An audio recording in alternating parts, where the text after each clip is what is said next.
You had to relocate from your home and native land and once again go south of the border. How is that from a family side? You got three young girls, you got a very loving wife, but moving around, lots of ups and downs. To walk us through that. For sure. And that actually happened before the transaction. I moved down here about 2 years ago, and it was a family decision.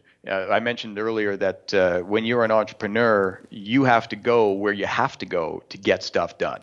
And that means stepping out of your bubble, be it Calgary or Dan Martell out of Moncton is a good example. Though he lives and starts his businesses up in Moncton, he spends more time in San Francisco, I think, than anywhere else. Dan Martell of, I think, maple syrup, maple butter. Maple butter.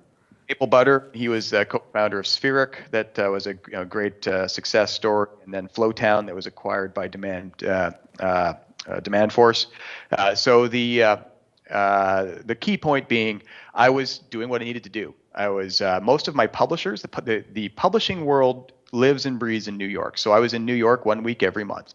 And then the tech world still lives and breathes out of mostly San Francisco, Silicon Valley area. So I was down in the valley for a week a month. And then it got to the point where I was in New York for a week and in Silicon Valley for 2 weeks, and then New York a week, then Silicon Valley for 3 weeks. And finally I came home and my wife said, okay, Silicon Valley or Manhattan, pick one, we're moving. We'll see more of you that way. And that was a sign of the success that the company was having, that I just needed to be in these places to get done what needed to get done.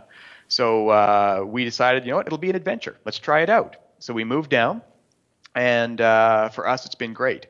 Now, I've been asked to comment frequently, can tech companies be started in Canada? Of course they can. Tech companies can be started and grown successfully anywhere. But you have to be prepared to, as the founder or executive in the company, to go where you need to go to get business done.